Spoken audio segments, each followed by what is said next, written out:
ঘটনাটি যুক্তরাষ্ট্র ও ইসরায়েলের সঙ্গে ইরানের যুদ্ধ শুরু হওয়ার ঠিক 2 দিন পরের। নারী এশিয়ান কাপের আসরে দক্ষিণ কোরিয়ার বিপক্ষে মাঠে নামে ইরান, কিন্তু ম্যাচ শুরুর আগে সবার চিরচেনা মুহূর্তটি এ ম্যাচে ছিল খানিকটা অন্যরকম।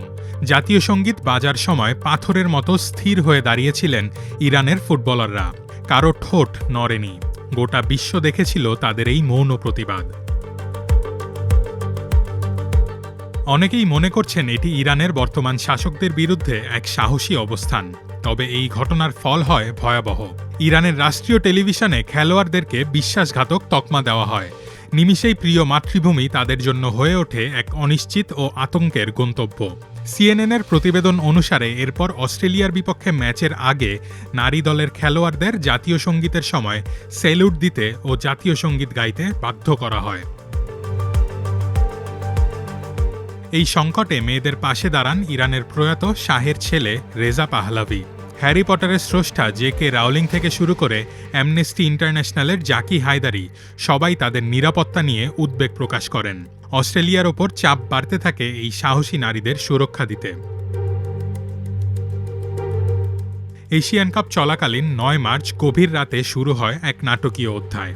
গোল্ড কোস্টের দলীয় হোটেল ছেড়ে গোপনে বেরিয়ে আসেন অধিনায়ক জাহরা ঘানভারি সহ 5 খেলোয়াড়। অন্ধকারের সুযোগ নিয়ে তারা সোজা পৌঁছে যান অস্ট্রেলীয় কর্তৃপক্ষের কাছে। অস্ট্রেলিয়ার প্রধানমন্ত্রী অ্যান্টনি আলবানিজ জানান সরকার এমন পরিস্থিতির জন্য আগে থেকেই প্রস্তুত ছিল। স্বরাষ্ট্রমন্ত্রী টনি বার্কের সঙ্গে গোপন আলোচনার পর তাদের দ্রুত নিরাপদ স্থানে সরিয়ে নেওয়া হয়। একটি ছবিতে দেখা যায় টনি বার্ককে ঘিরে ওই 5 ফুটবলার সই করছেন ভিসার কাগজে।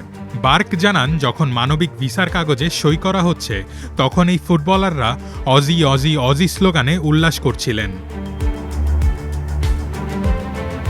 বিষয়টি নিয়ে সরব ছিলেন মার্কিন প্রেসিডেন্ট ডোনাল্ড ট্রাম্পও।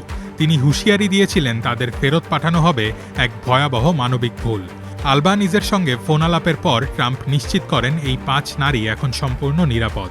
এছাড়া অস্ট্রেলিয়ার স্বরাষ্ট্রমন্ত্রী টনি বার্ক আরও বলেছেন দলের বাকি ফুটবলাররাও চাইলে থেকে যেতে পারেন দেশটিতে।